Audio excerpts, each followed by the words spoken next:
안녕하세요. 예, 일주일 만에 뵙네요. 오늘은 입지 규제 최소 구역부터죠. 한번 펴보세요. 예. 여기 입지 규제 최소 구역은요. 작년에 시험에 나왔다가 다 맞게 해준 문제가 이제 온 문제죠. 예. 권한자를 잘못 쓰는 바람에. 예. 자, 그래서 여기 입지 규제 최소 구역은요. 규제를 완화시켜 주는 게 요 입지 규제 최소 구역입니다. 규제를 완화시켜 주는데 하도 부동산 규제가 많기 때문에 부동산 규제를 완화해 주기 위해서 지정하는 게 요 입지 규제 최소 구역이고요. 편의상 그 용도 구역 뒤에다가 써놨습니다만은 끝에가 구역으로 끝나도 용도 구역이라고 하면 안 됩니다. 그냥 구역일 뿐이에요. 예. 입지 규제 최소 구역은요, 이제 몇 가지 핵심 사항들이 있습니다. 여기요. 입지 규제 최소 구역. 규제 최소 구역은요, 몇 가지 이제 핵심 사항들. 먼저 입지 규제 최소 구역을 누가 지정하는가? 요 지정권자가 나옵니다. 지정권자는 도시군 관리계획 결정권자입니다. 도시군 관리계획 결정권자입니다. 결정권자입니다. 그래서 시장 군수는 제외. 그러니까 도시군 관리계획 결정권자 중에서 시장 군수는 지구 단위 계획과 관련되는 것만 결정하기 때문에 시장 군수는 제외한 도시군 관리계획 결정권자가 입지 규제 최소 구역의 지정권자가 되고요. 그 다음에 가장 중요한 게 어디다가 지정하는가? 요 지정 대상 지역입니다. 지정 대상 지역. 그래서 요 지정 대상 지역의 특징은요. 규제를 완화해 줬을 때 그 효과가 크게 일어날 곳이 여기 지정 대상 지역이에요. 그래서 요거는 우리 책으로 이제 확인을 해 보시면 되고요. 입지 규제 최소 구역에는요. 그 계획의 내용이 있습니다. 계획의 입지 규제 최소 구역 계획. 그 계획의 내용이 있는데요. 요 내용은 자세히 보시면은 여기 지구 단위 계획 내용하고요. 지구 단위 계획 내용하고 도시군 관리 계획 내용, 도시군 관리 계획 내용하고 요것이 거의 더해져 있다는 느낌이 들 겁니다. 그래서 요 두 가지가 더해져 있다는 느낌이 들고요. 그리고 입지 규제 최소 구역은요. 이게 이제 규제가 완화되는 것들이 나와요. 그래서 규제가 이제 완화가 되는 것들이 있는데 여기서 우리 두 가지를 봐야 돼요. 아예 그 법률 규정 적용을 하지 않는 적용을 배제시키는 것이 있고요. 그 다음에 적용을 완화시키는 것이 있어요. 완화시키는 것이 있습니다. 이렇게. 그 다음에 입지 규제 최소 구역에서는요. 이거는 이제 의제 규정이 있습니다. 그래서 의제 규정이 입지 규제 최소 구역으로 지정을 하면은 의제 규정이 특별 건축구역, 건축법에 나오는 특별 건축구역 지정이 의제되는 경우가 있습니다. 이런 것들이 이제 중요한 내용들이 되는데요. 그래서 한 문제 정도로 이제 예상하시면 돼요. 그러니까 입지 규제 최소 구역으로 지정된 대표적인 데가 인천의 그 차이나타운 같은 데입니다. 규제를 완화시켜 주는 거죠. 그럼 여기 138페이지를 보시면 자, 주어가 도시군 관리계획 결정권자가 나오죠. 원칙 시도지사, 대도시 시장, 예외 국토부 장관 이렇게 되는 건데 시장 군수는 제외 그랬으니까 시장 안에는 대도시 시장 들어가 버리죠. 그럼 결국에는 결정권자니까 국토부 장관이나 시도지사밖에 안 남겠네요. 그렇죠? 예. 일단 법조문 이렇게 돼 있어요. 대도시 시장도 안 되죠. 왜? 시장 군수는 제외할 때 시장에는 대도시장 포함돼 버리니까 결국 국토부 장관하고 시도지사밖에 안 남네요. 결정권자는 도시 지역에서 도시 지역이 아닌 곳에서는 지정할 수가 없겠네요.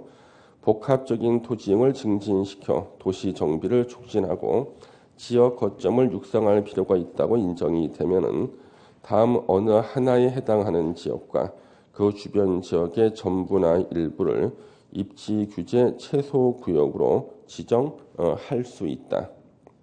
이렇게요. 전부나 일부. 자, 그러면 1번부터 5번까지가 바로 이제 첫 번째 시험 문제가 되는 거죠. 첫 번째 시험 문제.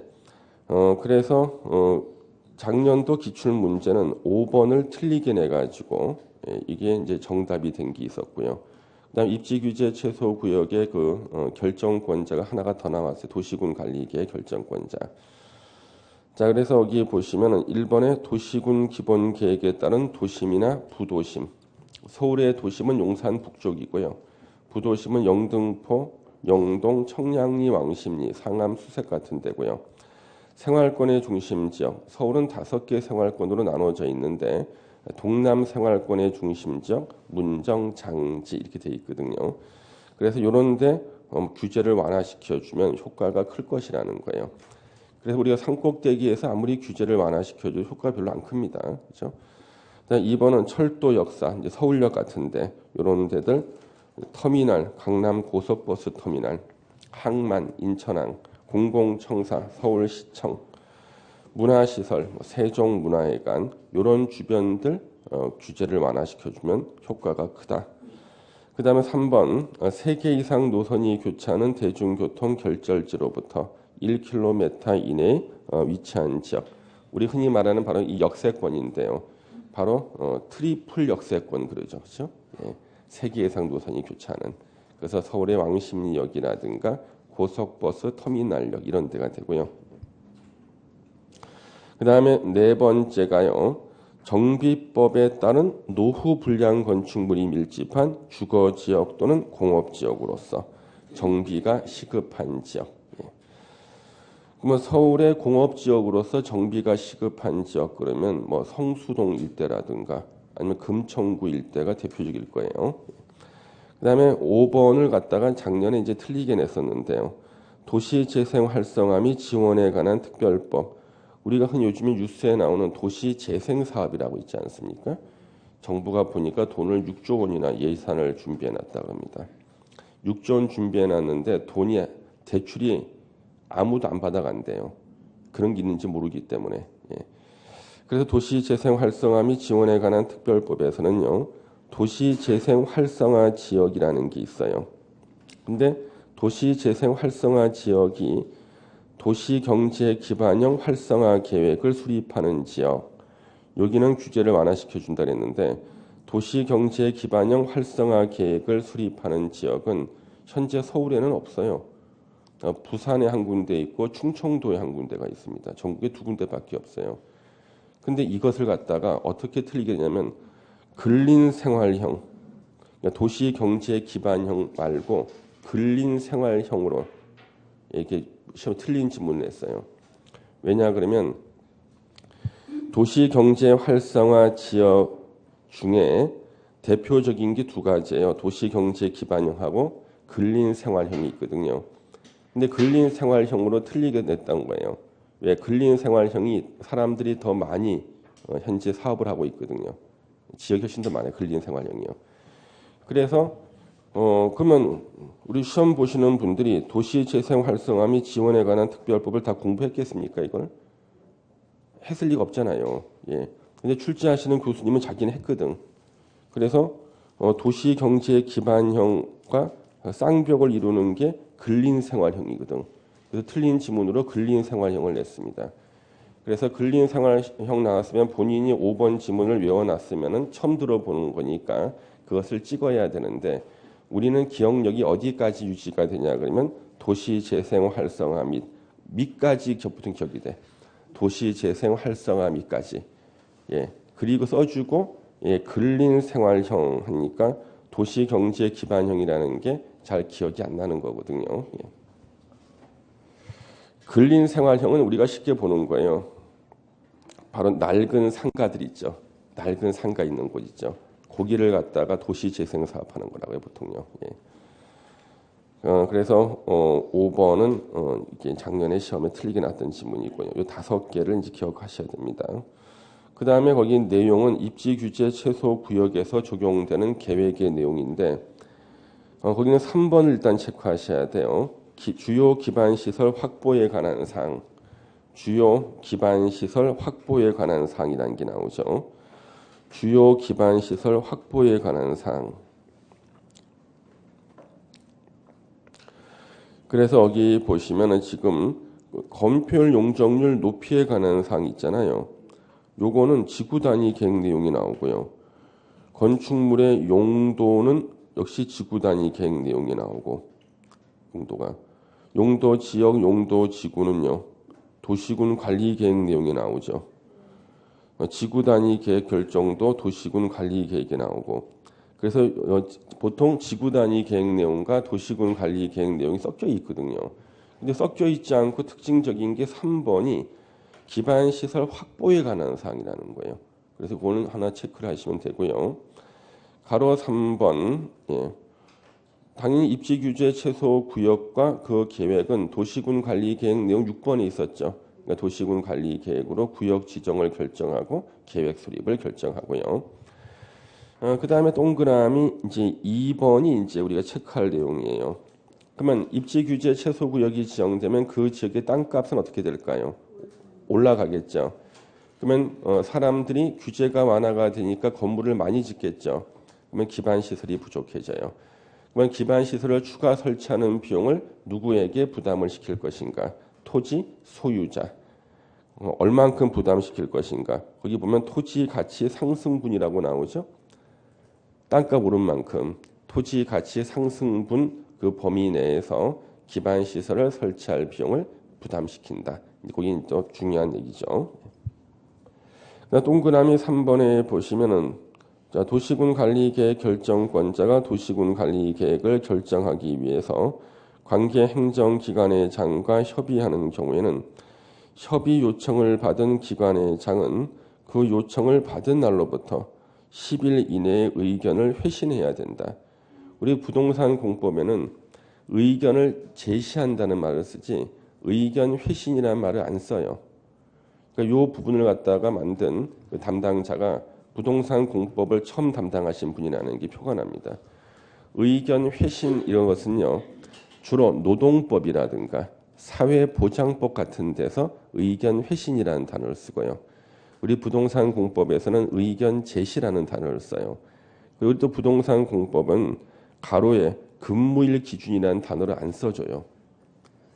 이거는 노동법하고 사회보장법에서만 근무일 기준이라는 단어를 씁니다. 그러니까 이 담당자가 그쪽에 있다가 이쪽으로 업무가 배치가 된 사람이에요. 예. 왜냐하면 여러분 우리 1개월이 길까요? 30일이 깁니까? 1개월이 길어요? 30일이 길어요? 1월 1일부터 1개월간 하면 2월 1일까지거든요. 예. 근데 1월 1일부터 30일간 하면 이제 빨간 날을 빼고 공무원들 근무 기간, 근무하는 날짜만 세서 30일하기 때문에 실제로는요. 35일이 훌쩍 넘어가 버려요. 예. 그러면 대개 우리 국민들의 권리를 보장하기 위한 뭔가 복지적인 일을 할 때는요. 그 근무일 기준으로 해요. 예. 그건 해당 부서에 물어봐야 돼요. 그래서 만약에 근로자가 퇴직하고 난 다음에 퇴직금을 못 받았다. 이 신청을 만약에 30일 내에 한다. 그러면은요. 보니까 자기가 30일이 지났어. 오늘 31일 된 거야. 어떡하지? 이미 지났는데 전화해 보면은 아직 멀었어요. 그러거든. 달력에 근무일 기준으로 해서 숫자를 쉬는 겁니다. 이렇게 얘기하거든요. 그래서 대개 국민들 중에서 좀 이렇게 도와줘야 될 사람들이 있죠. 생계 보장 이런 것들, 그 다음에 근로기준법 이런 데들은 다 따로 가로하고 근무일 기준 안 쓴다 할지라도 다 근무일 기준인데 이분들이 꼭 물어봐요. 그래서 아예 법을 만들 때 가로치고 근무일 기준 쓰는 거예요. 가로치고. 우리 부동산 공법에서는요. 이것은 만약에 30일 나왔다 그러면은 그것을 전화해서 물어봐야 돼요. 이것을 갖다가 빨간 날을 빼고 또는 근무일을 빼고 하는 것인지를 물어봐야 됩니다. 예. 근데 근무일기 안 쓰거든요. 하여튼 10일이 나왔어요. 근무일기 10일 내 의견 회신해라. 일단 시도지사가 결정할 수 있는 것은 대소롭지 않은 것이 나옵니다. 10% 나왔죠. 10%.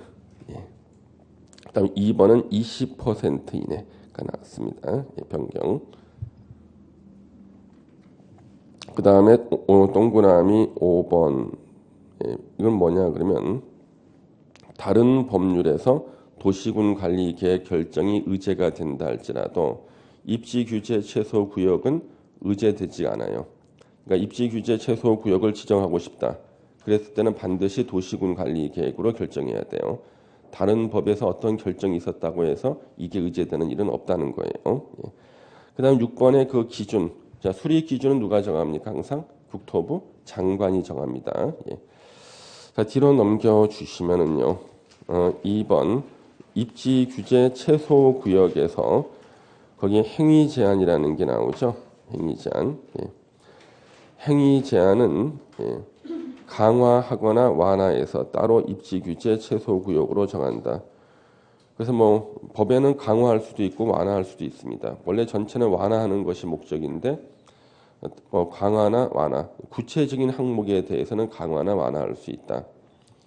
그러면 선생님 입지 규제 최소 구역은 규제를 완화하는 건데 왜 강화하거나 완화해서 따로 정할 수 있다 그럽니까? 강화자가 왜 나옵니까? 예를 들어서요. 용적률을 높게 주기 위해서는요. 건폐를 줄여야 돼요. 예. 자, 건물을 갖다가 높게 짓기 위해서는요. 옆에 건물하고 거리를 띄워야 되죠. 그러기 위해서 어떻게 해야 돼? 건폐를 줄여야 돼요. 그렇지만 전체는 뭐야? 전체적으로는 완화되는 거죠. 예. 이런 거 이해를 해야 됩니다. 예. 그다음에 입지 규제 최소 구역에서 적용을 하지 아니할 수 있는 거 1, 2, 3번이 나옵니다. 이거. 이런 것들을 어떻게 외우는가? 예, 불가능하지. 그래서 거기 나오는 그 규정의 내용을 알아야지만 이해가 돼서 암기가 가능한데요. 자, 주택법에 따른 주택의 배치. 예, 주택의 배치. 자, 우리 주택을 갖다가 어떻게 배치하는가? 자, 공동주택 단지 안에서요. 주택을 갖다가 어떻게 배치하는가? 이런 것들이 있습니다. 그래서 임대주택하고 일반 주택의 배치라든가 이런 것들이 규정되어 있거든요. 이걸 적용하지 않을 수 있다는 거예요. 예. 그 다음에 부대시설. 요거 부대시설에 뭐 관리사무소도 있고 뭐 주차장도 있을 수가 있고요. 그 다음에 그 각종 설비 등이 있을 수가 있고요. 복리시설, 어린이 놀이터 같은 게 있는데요. 우리는 주택법에는요. 주택법의 부속 법령에 이런 게 나옵니다. 우리 어린이 놀이터 설치하는 면적이 있잖아요. 그는 아파트 세대 수에 따라 달라져요. 그러니까 몇 세대 이상은 어린이 놀이터를 몇 제곱미터 이상을 확보해라. 이렇게 다 기준이 있다고요. 예, 그 기준. 그래서 부대시설하고 복리시설을 확보해야 되는 면적 기준들이 이렇게 있어요. 그것을 갖다가 적용하지 아니할 수 있다. 대지 조성 기준. 우리 대지 조성 기준 같은 경우에 이런 거 있습니다. 혹시 여러분들 수림대란 말 들어보셨습니까? 수림대. 아파트 단지에 아파트 사세요? 예. 그 입술이 터졌네. 그 왜 그런가? 예. 예. 자, 그 아파트 그 벽에 보면 담벼락 보면은 나무가 심어져 있지 않습니까? 그걸 수림대라 그래. 예. 매일 본 수림대야. 그러면 그 나무는 왜 심어놨을까요? 예? 나무는 왜 심어놨을까? 보기 좋으라고. 예. 우리가 도로하고요, 그 공동주택 담벼락 사이에는요, 수림대를 설치해서 소음을 갖다가 줄이게 돼 있어요. 그래서 예를 들면 뭐 60데시벨 이하, 80데시벨 이하 이런 기준들이 있다고. 이렇게 해야지만 대지가 조성이 돼. 예, 이런 것들을 갖다가 다 적용하지 아니할 수 있다. 그러면은요, 입지 규제 최소 구역에서 공동주택을 갖다가 짓는다 그러면은요, 그냥 극단적으로 어린이 놀이터 없고, 예, 그 다음에 수림대도 없고 다 할 수 있다는 거예요. 예, 엄청나죠? 예. 그래서 주택법에 나오는 규정을 적용하지 아니할 수 있다. 그래서 주택법에서는요, 쉽게 말해서 아파트만 달랑 지을 수 있다 그런 뜻이야. 그쵸, 이게요? 예. 야, 이 단어 하나하나 설명하기 진짜 힘들다 이거. 2번 부설 주차장 설치. 자, 차 없는 거리를 만들고 싶어요. 그러면 그 빌딩에요. 그 상가 빌딩에 부설 주차장이 있으면 될까요? 주차장이 있다는 것은 거기까지 차를 몰고 온다는 거잖아요. 차 없는 거리 못 만들죠. 차 없는 거리 만드는 방법은 부설 주차장을 설치하지 않게끔 하면은요. 차 댈 데가 없으니까 근처에 공용 주차장에 차를 대고 이제 오는 거죠. 예. 제일 안타까운 게 이제 나중에 이제 차 없는 거리 취소되는 수가 제일 안타까운 거야. 이제 그 상가는 망해요. 주차장이 없으니까. 그렇죠? 예. 그 다음에 3번 문화예술진흥법에 따른 미술 작품 설치라고 나옵니다. 우리 부동산 개발하는 사람들이 제일 싫어하는 법이 문화예술진흥법입니다. 왜? 건축비가 상승해요. 여러분들 왜 상암동 같은 데 가면은요, 빌딩 앞에 무슨 조각품 같은 거 서 있죠? 그 멋있게 보입니까? 흉물스러워 나는 내가 보기에는. 그것을 공장에서 만들어내요, 공장에서. 예. 그래가지고 이런 미술 작품은요, 그 건축물 소유자가 원해서 설치한 게 아니에요. 그냥 강제해서 그런 거야, 강제. 그래서 민원이 많이 생겨요. 이런 것 좀 없애달라고. 예, 그래서 여기는 입지 규제 최소 구역에서는 미술 작품 설치 안 해도 된다는 겁니다. 적용 배제할 수 있죠. 세 가지 있죠. 예. 그래서 요 세 개, 예, 주택법, 주차장법, 문화예술진흥법 요 세 개는 적용을 배제할 수 있다. 그 다음에 이제 심의 절차가 나오는데요. 이거는 뭐냐 그러면 이제 적용을 완화할 수 있는 거예요. 완화 적용할 수 있는 건데 우리가 절대 양보하지 않는 우리 부동산 하시는 분들한테 양보하지 않는 게 두 개예요. 문화재하고 학교는 양보를 안 해요. 네. 그런데도 입시 규제 최소 구역만큼은요. 완화해서 적용할 수 있다. 그 박스 안에 보시면요.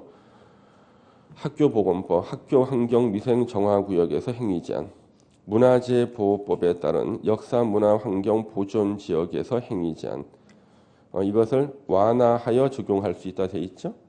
근데 그 절차를 보세요. 학교환경위생정화위원회와 문화재위원회의 의결에 동그라미를 치세요. 우리 부동산 공법에서는 의결이라는 단어가 안 나오고요. 심의라는 단어만 나오는데요. 학교나 문화재는 다 의결이에요. 이쪽에는. 얘네들 법은요. 왜? 심의는요. 모든 사람이 반대를 해요. 그래도 나는 할게요 하는 게 심의야. 의결은요. 일정 수 이상이 반대를 하게 되면은요. 할 수 없는 게 의결이에요. 그래서 책임 소재를 명백하기 위해서 다 의결을 합니다. 그래서 노동법의 파업 여부 결정할 때 의결, 문화재, 학교 이런 것들은 다 의결이고요. 우리 부동산 공법은 다 심의로 나오죠. 그렇죠? 예, 이건 의결입니다. 지네들이기 때문에. 예. 그다음 특별 건축구역 지정 의제라는 게 나옵니다. 동그라미 1번이 중요하죠. 입지 규제 최소 구역으로 지정된 지역은 우리 건축법에 보면은요. 건축법에 보면은 특별 건축구역이라 그래서 특이한 형태의 건물을 지을 수 있는 예, 그런 지역이 있어요. 그래서 특이한 형태의 건물, 특별 건축구역으로 지정된 것으로 본다. 자동으로 지정된 것으로 봅니다. 그래서 우리나라는 건물이 별로 멋있지 않은데요. 외국에 가면은 아주 멋있는 예, 역사적으로 아주 동화 속에 나오는 건물도 있고 홍콩 같은 데는 빌딩이 가운데 구멍이 뚫려 있는 건물도 있어요. 그게 뭐냐 그러면 애군이 밖으로 나가라 그런 식으로. 그래서 홍콩 같은 데는요. 건축사 사무실에 풍수지리사가 있어요. 건물 지을 때 풍수지리를 적용해 찍습니다. 그래서 건축비 산정할 때 풍수감정비가 원가에 들어가. 예. 그래서 건물 지을 때 가운데 구멍이 막 뚫려 있고 막 그렇습니다. 풍수. 예. 그래서 형공풍수라는 게 있습니다. 형공풍수가 뭐냐면 이른바 도시풍수라는 거예요. 그래서 건물은 옛날에 산으로 보고요. 도로를 강으로 봅니다. 도로가 강. 예. 그다음에 산이 바로 건물이에요. 예. 그래서 그 형공풍수라는 게 있는데요. 그 형공풍수가 여러분들이 나중에 공인중개사라든가 부동산업을 할 때는 한 몇 시간만 공부를 해놓으면은요 평생 써먹습니다. 예. 그래서 북향 건물이 나왔다. 북향 건물은 잘 안 팔리겠죠. 북향 토지가 나왔다 그러면 우리나라 연구소는 다 북향이에요. 북향이 공부가 잘 되고요. 집중력이 좋아진다 그럽니다. 그래서 연구소는 북향이에요. 북향. 그래서 혹시나 북향 토지가 나왔다 그러면 여기는 물어봐야 돼. 혹시 고3 수험생이 있습니까? 있다는 거야. 진짜 좋은 아파트가 나왔습니다. 북향입니다. 북향입니다. 이거 진짜 도움 될 거예요. 그러면 어머니 저를 믿으셔야 합니다. 이렇게 얘기하는 거야. 그래가지고 예, 북향. 그 다음에 이제 그 우울증 환자가 이제 북향을 쓰게 되면 뛰어내립니다. 절대 주면 안 됩니다. 진짜요. 예, 예. 그 남편이 집 나갔다 그러면은 그 향을 갖다가 동남향으로 바꾸면은 다시 가출한 남편 들어옵니다. 예. 예. 그 다음에 이제 그 돈이 필요하다. 재물운을 갖다가 갖고 싶으면은요. 그 금붕어 있죠. 금붕어 6마리. 그러니까 금붕어는 짝수가 제일 좋아요. 2마리, 4마리, 6마리. 짝수로 동남 방향에다가 어항을 딱 두게 되면 집안에 얘네들이 이르는 물결 파장으로 인해서 금전운이 들어온다 그럽니다. 예, 그래서 제일 좋은 게 2마리, 4마리, 6마리인데 6마리가 제일 좋아요. 예. 그리고 제일 안 좋은 게 7마리야. 제일 안 좋습니다. 애군이 들어오니까 그래서 좀 조심해서 해야 됩니다. 제가 10년 전이었습니다. 중요한 이제 부동산 계약을 하러 가는데 아침에 나갈 때 제가 집에다 그랬어요. 왕십리 이마트에 가가지고 그 금붕어를 팔거든요. 거기요. 위에 그 4층에서 팔아요. 그래서 금붕어 6마리를 사다가 동남 방향에다 어항을 두라 그랬습니다. 근데 계약이 깨졌어요. 밤에 들어와가지고 불 켜고 보니까 금붕어가 7마리인 거야. 덤으로 1마리를 더 주는 거 받아온 거야. 예. 절대 덤으로 받아오지 마세요. 예. 7마리 제일 나빠요. 예. 그래서 이 특별 건축 구역에서는요. 바로 풍수지리 막 적용해가지고 외국에 보면은요. 특이한테 막 건물 짓죠. 우리도 그런 건물 지을 수 있게끔 특별 건축 구역을 만들어 놨어요. 그래서 입지 규제 최소 구역을 지정하면 특별 건축 구역으로 지정된 것으로 본다. 이거 시험에 나올 수 있는 거니까 체크하시고요. 동그라미 2번에 시장, 군수, 구청장 나왔죠? 구청장이 밑줄 하나 그어주세요. 저 입지 규제 최소 구역 앞에서는 구청장 나온 적 없죠? 예, 구청장이 최초로 나왔습니다. 여기는 구청장이 나옵니다. 예. 여기까지 일단 정리를 하셨고요. 그 다음에 오른쪽에 이제 둘 이상의 용도, 지역, 지구, 구역에 걸치는 대지에 대한 적용 기준이 나오는데 요거는 제가 좀 제목을 풀어서 볼게요. 제목을 좀 풀어서 보겠습니다. 이해하기 좋게 하나의 대지가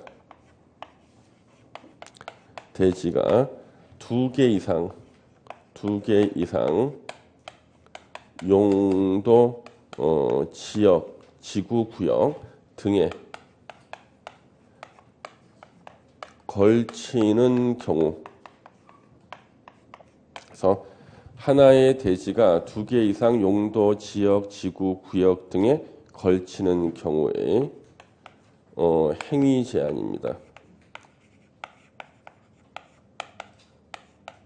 이렇게요. 하나의 대지가 2개 이상 용도, 지역, 지구, 구역 등에 걸치는 경우에 행위 제한. 어느 지역에 행위 제한을 적용할 것인가 합니다. 그래서요. 이제 예를 들어서 이제 이런 게 있습니다. 이렇게 하나의 대지가 이렇게 있거든요. 저 하나의 대지가요. 1대지입니다. 하나의 대지가 만약에 이만큼이 주거 지역에 걸치고요. 또 요만큼이 공업 지역에 걸칩니다. 또 요만큼이 상업 지역에 걸친다. 자, 요랬을 때는 어느 지역에 건축 제한을 적용할까? 어느 지역에? 주거, 상업, 공업 지역 각각 적용이 원칙이에요. 원칙이 각각 적용입니다. 각각 적용. 그래서 주거 지역에는요, 요 땅 위에다 주거 지역에 걸치는 부분은 주거 지역에서 지을 수 있는 건물을 건폐율 용적률에 맞게 짓게 돼 있어요. 공업은 공업, 상업은 상업에서 지을 수 있는 건물을 건폐율 용적률에 맞게 지으면 돼요. 그런데 단 걸치는 즉 면적이 330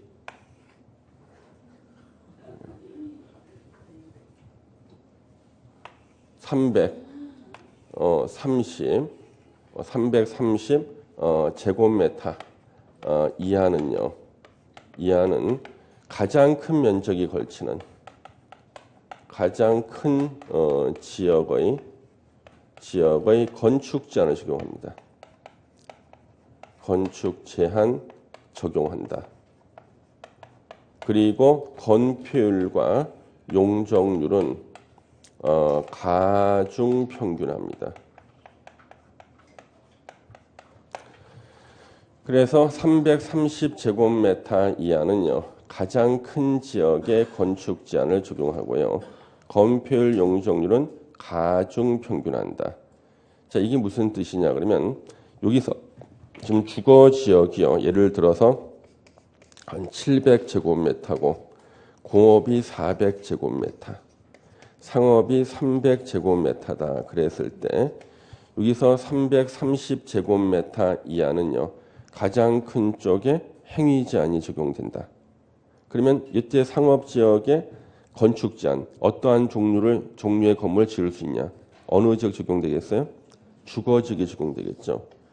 이 상업 지역에는 문의는 상업 지역이지만 지을 수 있는 건축물은 주거 지역 건물만 지을 수가 있기 때문에 건축 제한은 주거 지역을 적용받게 돼 버려요. 그래서 우리가 상업 지역에서는 위락 시설 건축이 가능한데 이런 땅을 사서 자기는 이쪽에다가는 위락 시설을 짓고 싶은데 위락 시설 허가가 안 나오겠죠. 주거 지역에 건축 제한이 적용받게 되는 거예요. 예. 그리고 요것이 말이죠. 요 규정이 2005년도에 한번 개정이 됐고요. 그 다음에 2012년 8월 달에 또 한번 개정이 됐어요. 그러면 2012년 8월 달에 개정된 것이 뭐냐 그러면요. 전에는 가장 큰 지역이 걸치는 지역의 건축 제한 건폐율 용적률을 적용했어요. 예전에는 2012년 8월 이전에는 주거 지역의 건축 제한 건폐율 용적률을 적용하다가 8월 달 이후에는요. 건축 제한만 가장 큰 것을 따라가고 건폐율 용적률은요. 가중 평균은 뭐냐? 평균을 내는 거예요. 주거 지역의 건폐율 곱하기 주거 지역 면적, 공업 건폐율 곱하기 면적 곱하기 건폐율에서 전체 면적 나누면 평균이 나와요. 예, 가중 평균하게 된 거예요. 그래서 그때 생긴 공식이 141페이지 가운데 박스예요. 가운데 박스 보면 그 fx라고 나오죠. fx. 이 계산식이 나오고 난 다음부터 여기서 계산 문제가 안 나오고 있어요.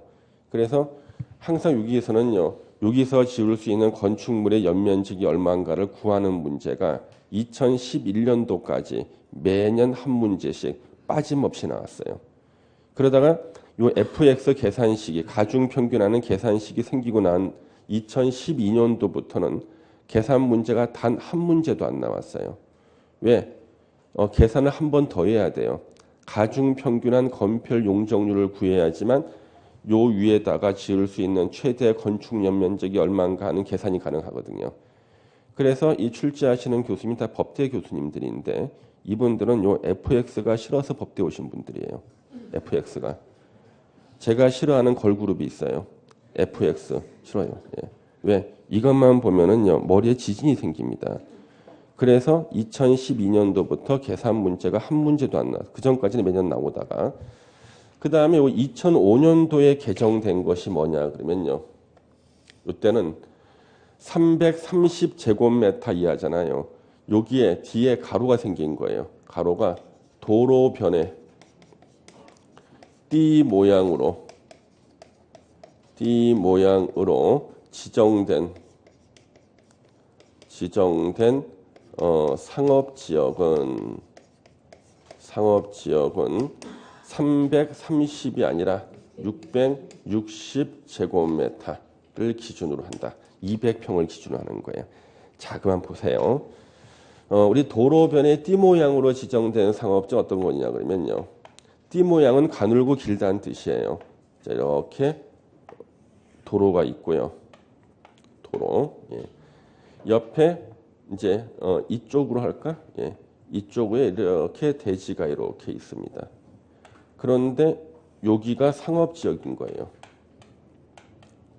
여기가 600제곱미터래요. 여기가 주거지역인데 한 800제곱미터래요. 그러면 도로변의 띠 모양, 가늘고 길다는 뜻이거든요.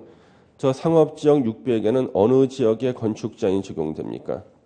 주거지역에 건축 제한이 상업지역에 적용되겠죠. 그럼 여기는 상업지역에서 지을 수 있는 건물 못 지어요. 그렇죠? 이것이 2005년도에 개정이 딱 되고 난 다음에 한 달도 안 됐는데요. 강남에 있는 저런 땅이 실제 있었어요. 그래서 중견건설에서 저 땅을 샀습니다. 저 땅을 사서 그 건설회사의 계획은 이쪽 상업지역 600은 상업지역에서 지을 수 있는 건물 한 동을 짓고 그 뒤에는 주거지역에 허가 나오는 건물도 한 동을 지어서 대지 안에 건물 2동을 지으려고 했던 거예요. 근데 건축허가 신청했는데 허가가 안 나온 거예요. 그래서 왜 허가 안 나오냐 그랬더니 법이 개정이 됐대. 660제곱미터 이하의 도로변의 띠 모양으로 지정된 상업지역은 가장 큰 쪽을 따라간다는 거예요. 그때는 건폐율까지 다 따라가죠. 건폐율 용존. 지금은 건축 제한만 따라가는 거고요. 그래서 건축허가 안 나와서 이 건설회사가요. 엄청난 돈을 주고 그 땅을 샀는데 이제 망하게 생겼어요. 그래가지고 소송을 제기했습니다. 법이 개정된 거 우리는 몰랐다 이거지. 그랬더니 법원에서 패소 판결 나왔습니다. 패소. 법률의 부지는 용서받지 못한다. 예. 권리 위에 잠자는 자. 그래가지고 그래가 패소됐습니다. 법 바뀐 거를 그 건설회사 직원 아무도 몰랐어. 가로가 생긴 거. 가로가 생긴 것이 아무도 몰랐습니다. 그리고 그 건설회사 덕분에 바로 시험 나왔습니다. 예. 그래서 이 가로를 가르쳤는데 선생님 무슨 가로까지 가르칩니까? 그랬는데 계산 문제로도 나왔습니다. 2005년도에 계산 문제. 자, 그래서 요거 이제 여기까지 이해되시죠? 예, 이 원칙이에요. 그다음에 이제 예외가 나옵니다. 이제 예외가 나오는데요. 예외 우리 첫 번째는요. 하나의 대지가 고도 지구에 걸치는 경우가 있어요. 걸치는 경우. 자, 고도 지구에 걸치는 경우 이렇게 보시면은 이렇게 이제 하나의 대지가 이렇게 있습니다. 있는데 이만큼이요. 여기가 고도 지구래요. 여기는 그 밖에 다른 지역이에요. 근데 하나의 대지 안에 이제 건물을 이렇게 지을 때요. 이렇게 지을 때 건물 요만큼이 고도 지구에 걸쳐 있다는 거예요. 이랬을 때는 어떻게 하냐는 거지. 이랬을 때는 걸치지 않는 건축물 부분에도 고도 지구의 행위 제한이 적용되고요. 걸치지 않은 대지에도 고도 지구 행위 제한이 적용돼서 결국 건축물 전부 다 대지 전부 다 고도 지구의 행위 제한이 적용되는 겁니다. 그래서 건축물의 일부만 고도 지구에 걸치면은 건축물 전부 다 대지 전부 다 고도 지구 행위 제한을 적용받아요. 나 같으면 열받아서 고도 지구에 걸치는 부분을 부셔버리고 싶다. 그렇죠? 건축이 안 받으니까. 그 다음에 이제 하나의 대지가요. 방화지구에 걸치는 경우가 있습니다. 그래서 이렇게 하나의 대지가 이렇게 있는데요. 이 하나의 대지가 이제 어디에 걸치냐 그러면 화재를 예방하는 데가 방화지구입니다, 여러분요. 화재를 예방하는데 방화지구에 걸친다는 거예요. 그래서 하나의 대지가 이렇게 있고 요 하나의 대지에 이쪽이 방화지구고요. 화재를 예방하는 방화지구고 여기는 이제 그 밖에 다른 지역입니다. 이렇게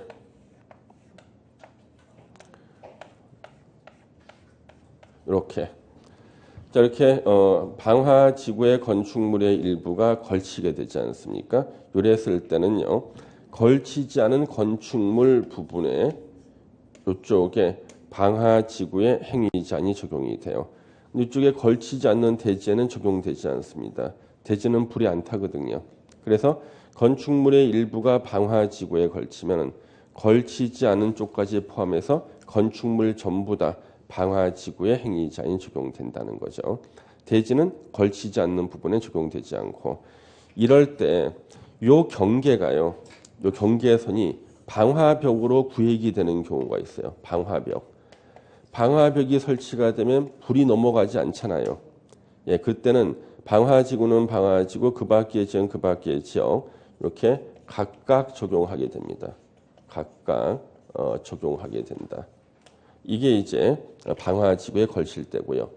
그다음 이제 세 번째로요. 하나의 대지가 녹지 지역에 걸치는 경우가 있어요. 녹지 지역에 걸치는 경우 이 안에서는 다시 원칙이 있어요. 다시 원칙은요. 뭐냐면 각각 적용한다. 이게 무슨 뜻이냐 그러면 이렇게 이제 하나의 대지가 이렇게 있고요. 하나의 대지가 이렇게 있고 이렇게 하나의 대지에서 어떤 일이 벌어지냐 그러면은 여기가 만약에 상업지역이고 여기가 공업지역이고 여기가 녹지지역이다. 이랬을 때는 녹지는 녹지, 상업은 상업, 공업은 공업 그냥 각각 적용하는 것이다. 각각 적용하는 거다. 예. 근데 이제 왜 이런 일이 생기냐 그러면요. 우리 만에 하나요. 여기 상업지역이 700제곱미터고 녹지가 300제곱미터일 때는 저 원칙에 따르면 녹지는 어느 지역 행위제한 적용, 건축제한 적용돼야 돼요. 상업지역. 그러면 녹지지역 300제곱미터에다가 상업지역에서 짓는 위락시설을 지을 수가 있네.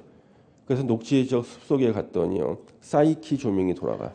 나뭇잎 사이로. 그리고 숲속에 팔도 미인 50명이 지나다녀. 미시클럽이야. 숲속에. 예. 그러니 말이 안 되죠. 그렇죠. 그러면 녹지는 우리가 보존해야 되기 때문에 녹지를 보존하는 방법은 녹지는 녹지 자신의 규제. 공업은 공업, 상업은 상업 이렇게 각각 적용하는 게 원칙이다. 그런데 예외가 있어요. 예외. 예외의 첫 번째, 녹지가 자기보다 더한 애를 만나는 경우가 있어요. 그러면 더한 애를 따라가야 돼. 녹지가 자기보다 더한 애, 고도지구를 만날 때입니다. 고도지구에 걸치는 경우. 그러니까 녹지가 자기보다 더한 애를 만난 거예요. 그래서 이렇게 하나의 대지가 이렇게 있으면은요. 여기가 고도지구, 여기가 녹지 지역이에요. 그러면 건물이요. 이렇게 고도지구와 녹지 지역에 걸쳤다 그러면은 이쪽에 고도지구에 걸치지 않은 건축물에도 고도지구 행위 제한 적용. 녹지 지역에도 이쪽 대지에도 고도지구 적용. 왜? 고도지구에 건물 일부 걸쳤을 때 건물 전부 다 대지 전부 다 고도지구 행위 제한 적용하면 녹지 지역이 더 잘 보호가 되죠. 예. 그 다음에 두 번째 이제 방화지구에 녹지가 걸칠 때 방화지구에 걸치는 경우가 있어요. 이렇게 여기가 화재를 예방하는 방화지구고요. 여기가 녹지 지역입니다.